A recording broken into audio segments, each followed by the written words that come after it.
penglibatan saya dalam budaya seni, saya ambil ringkas lah, tidak panjang sangat. Pada mulanya pada tahun 50-an, mana saya berkecimpung dalam bidang seni. Tapi kebanyakan saya dalam nyanyian lah.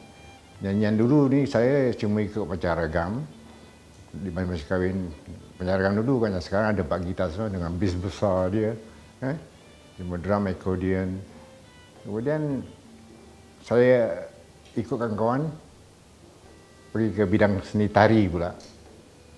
Daripada tari tu pergi drama. Dalam drama tu lah saya banyak berlakon drama di panggung Victoria. Banyak drama, saya rasa puluh drama. Masa dalam drama tu lah, dengan tak cara langsung, pasal setiap kita pementasan drama kita undang pengarah-pengarah filem atau sebagainya. Kemudian pada satu hari itu satu pemberita datang, majalah, jumpa saya, dia bilang awak dikendaki screen test. Saya bilang apa? Screen test? Apa screen test? Dia bilang daripada kategori filem. Saya tak percaya, saya bilang, oh, mana ada, tak ada orang panggil pun screen test apa. Dia bilang betul. Tak ada bukti, saya bilang tak ada surat, tak ada apa, macam nak pergi kan. Ini masuk kali kedua dia bawa surat daripada kategori. Itu pun saya macam nak menafikan, saya bilang, kalau awak tak percaya, saya dia bawa naik motor saya pergi dekat East Coast Road untuk screen test. Masa screen test tu lah saya maklumlah, macam screen test orang baru, tak tahu dalam filem, memang tak tahu dalam studio. Walaupun pernah dulu kawan-kawan ajak pergi jalan nampas ekstra-ekstra, saya tak pernah nak. Saya macam tak ada. Walaupun saya minat macam pelakon macam P. Ramlee atau sebagainya, saya tak minat berlakon. Saya cuma minat drama. Kemudian okey pergi. Kalau ketawa pun ada kan, geram pun ada. Saya kena torture dekat sebenarnya. Kawan-kawan ni cuba tengok kesabaran saya macam mana dengan lampu. So saya bilang kalau ada 10K punya lampu di spotlight kat kita, pas macam mana? Boleh granting lah pun. Kemudian dia kasih skrip, suruh baca. Hafalkan skrip. Okey, dah semua dari itu dah mula nak screen tu dia klipstick ke. Dah ambil screen test scene 1 take 1. Pam, saya terdiam. Peranjat terdiam. Mana saya tahu ni semua. Dia orang saya ketawakan. Saya ketawakan, dia orang make upkan saya dah tebal-tebal lama. Saya nak menangis saja lah. Tapi macam mana saya bilang, arwah Pak Sarip itu, Pak Sarip tu yang tak apa, nak bilang awak ke tepi dulu, baca skrip betul, ingat betul. Okey, setelah screen test, pasal screen test tu bukan ini, kebetulan masa screen test tu ada daripada Hong Kong punya star datang turun, tengok. Manalah kita tahu ni pada mana semua kan, ramai orang, saya pun takut, rasa curiga lah. Masa screen test tu bukan saya seorang, saya bersama Husni Abu Hassan. Husni Abu Hassan screen test sama-sama saya dengan Rumah Kasim yang sama-sama screen test dengan saya. Kemudian okey, selesai, saya pun tak tahu bila dipanggil lulus atau tidak. Kemudian pengarah Imamin hantar surat melalui pemberitahuan jugalah. Mengatakan saya lulus screen test filem pertama Air Mata Duyung. Filem Air Mata Duyung saya berlakon. Setelah selesai Air Mata Duyung, lepas itu terus kepada lakonan Panglima Besi. Itu saya sudah meningkatlah. Daripada sama juga dengan arwah Nordin Ahmad. Nasib baik ada gadis pujaan belayan kasih sayangku. Semalam baru kita berjumpa. Janji bertemu lagi 2 hari. Adakah apa-apa yang dimaksud? Kadang-kadang aku tak mengerti. Rasanya Baiduri macam tak dapat didekati. Manalah ada maksud.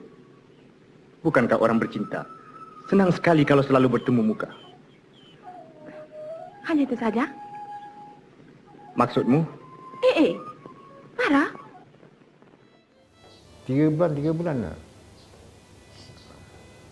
Berlakon Mata dan Hati dia. Itu dengan seniman Datuk Mustafa Ma'ruf. Saya punya filem dua jadi heroin semua Rusatima, arwah Rusatima. Masa itu. Itulah mula nama saya. Bila mana saya disinarkan sebagai staff, saya arwah Malik Selamat, Ghazali tak termasuk. Mungkin saya dengan ini Tony Kasino tak termasuk. Tapi sayangnya dah pengakhir mula berkeceramuk di antara Shaw Brothers nak ditutup. Kemudian masuk tahun 70-an, Shaw Brothers tutup dulu lah. Lepas tu kita Chris. Masa Noni Red meninggal tu, Loan tu dah meninggal, semua dah jadi tak inilah, semua sikit dibuang. Terus tak ada filem lah. Lepas tu saya berlakon juga lah. Tapi dengan gabungan artis Kitty Chris dan Shaw Brothers. Berlakon Ibulah Sorga di bawah arahan S. Darmadi. Itu gambar terakhir lah, gambar saya.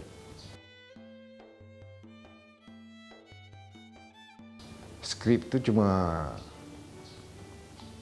bila dipanggil kita ada filem, kemudian kita macam script reading, dia kasih pembagian watak. Ni watak kamu, ni watak kamu, ni watak kamu. Nanti dia kasih satu itu, awak hayati gini. Cuma itu aja. Tapi segala-galanya skrip di set.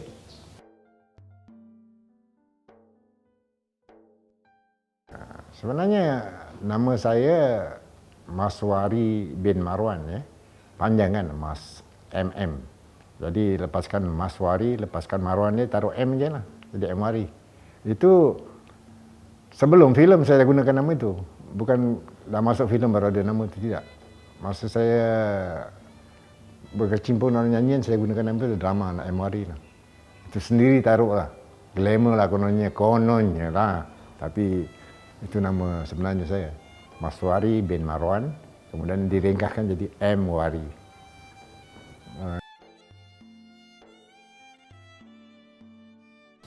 Selain daripada Abang Nordin, tak lukit orang yang tak lukit. Dia tengok anak-anak muda yang baru ni, dia kasi tunjuk macam ni. Kalau saya salah pun, jarang lah kita macam baru-baru nak ambil satu take, itu memang jarang. Kadang-kadang sampai 2-3 take baru NG take. Ampun Patik tuanku. Pada bicara Patik, biarlah Patik berserta hulu balang pergi mencarinya. Patik rasa, Patik sanggup menentang penderhaka itu tuanku. Ayahanda, kerana perkara ini mengenai diri anak anda, tidak adil kalau anak anda melepaskan Awang saja mencari penderhaka itu. Izinkanlah anak anda bersama menentang penderhaka itu. Alhamdulillah, segala-galanya sampaikan arwah Pak Sarip pernah tanya saya, awak ni dulu sekolah kat mana Wari? Saya pun tak pernah sekolah. Saya sekolah pun di setakat Anglo Malay Middle School, itu pun setakat tak sampai peringkat yang tinggi lah saya bilang. Tapi awak boleh membaca, boleh ini. Saya tak tahu dah, saya bilang. Dia bilang saya bohong. Awak jangan bohong saya. Saya bilang kat Pak Sarip, Pak, kalau saya nak bohong, buat apa? Merugikan saya sendiri. Kalau saya tak tahu, bilang saya tak tahu lah, jadi Bapak boleh ajar. Kalau saya bilang saya nak memandai-mandai, memang saya tak tahu, bilang tahu saya, buat apa? Rugi saya. Itu Pak Sarip selalu perangsang. Abang Nordin pun begitu juga, arwah Abang Nordin. Kalau saya kurang, dia tengok, awak gini. Itu dah yang memberi semangat. Sehinggalah sekarang ni, lepas filem, kemudian saya terus 64 juga dalam tahun itu jugalah masuk pertama radio television Singapura ni adakan TV. Awal itu saya berlakon dekat TV lah, hinggalah ke masa ini. Masih sekarang ni saya rasa saya banyak relax daripada nak berlakon.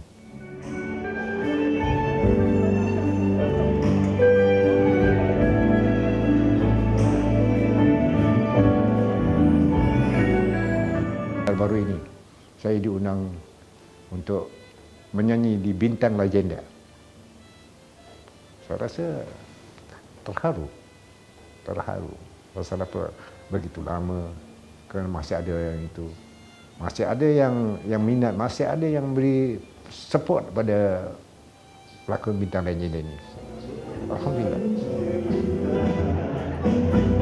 Andai kata kau pun tahu bayangan hatiku sekarang, rindu selalu melanda jiwa, kasih sayang merebutnya, tapi kau tak mengerti.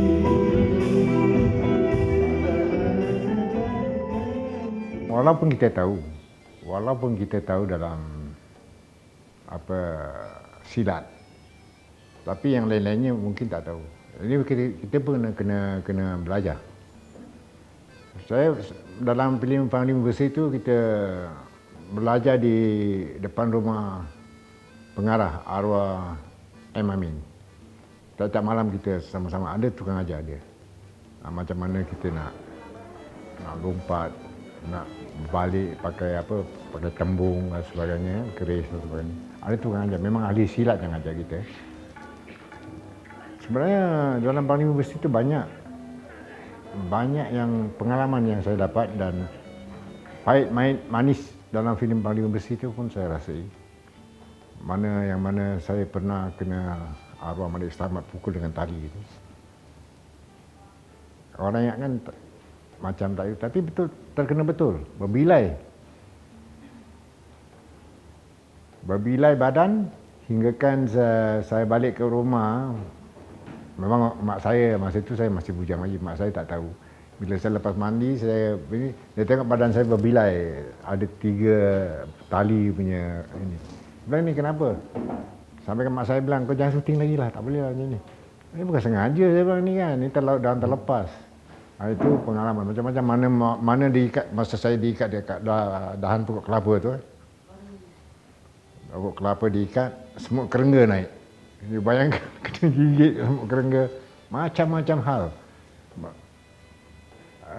Itu pengalaman pahit lah, tapi walaupun pahit manis. Pasal apa, itu satu, macam kita kena muka, kita merengot pun macam natural kan. Benda kalau dah kena original gigit, mana tak ini, bukan dibuat punya.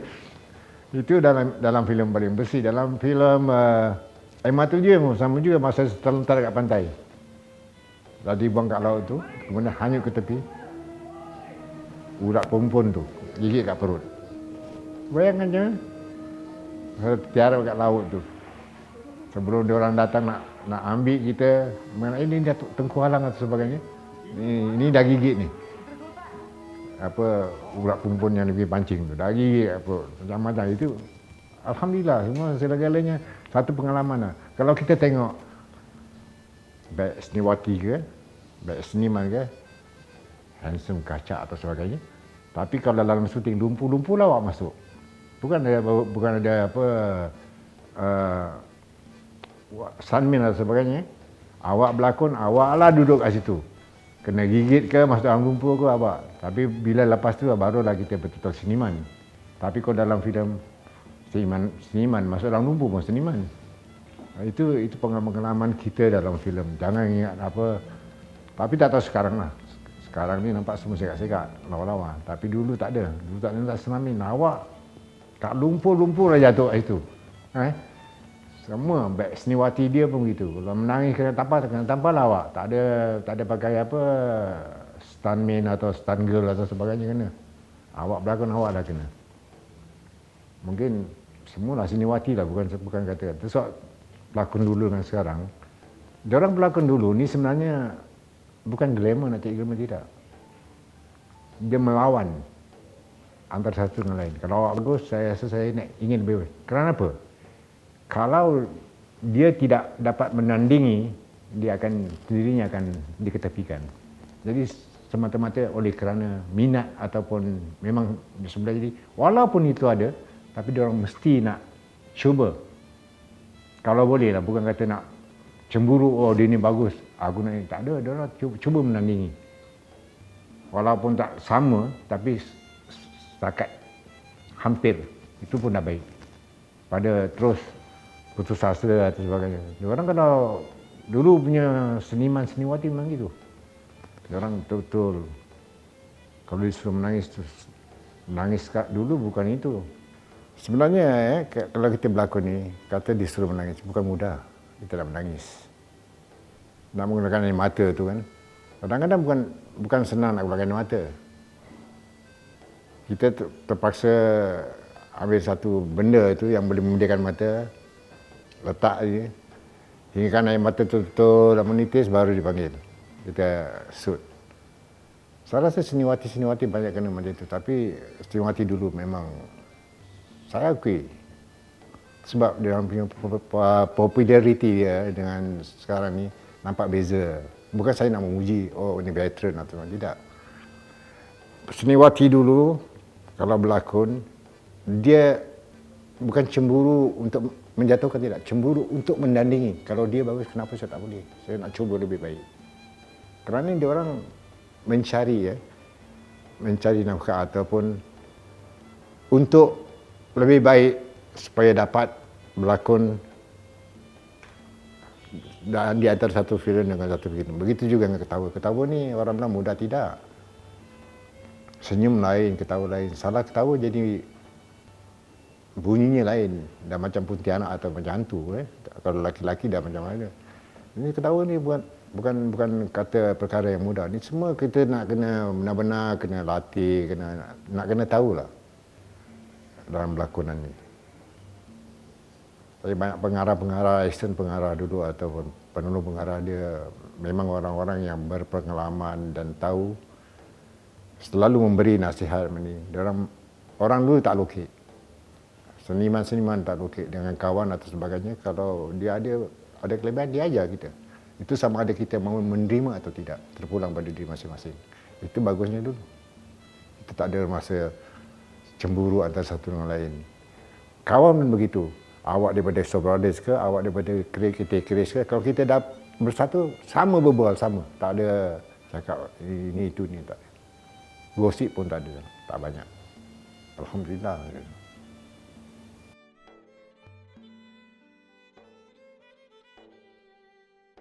Saya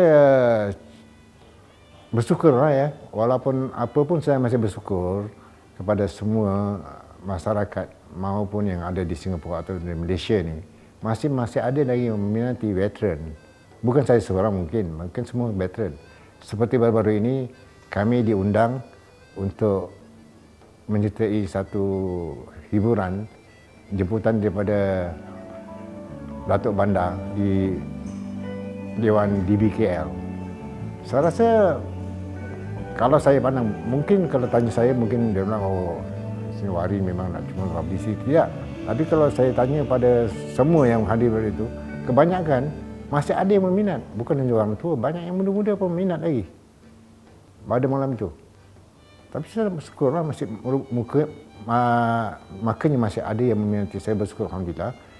Semoga peminat yang masih ada sekarang ni pun masih meminati pada kami mengucapkan terima kasih yang terhingga padanya.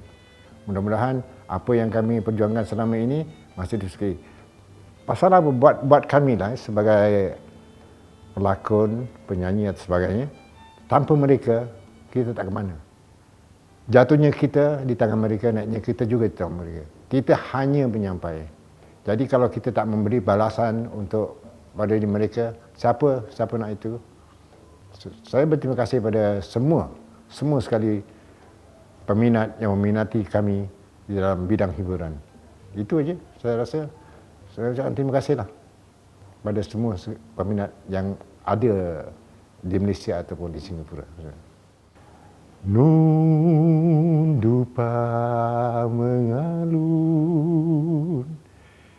buka tabir purbakala,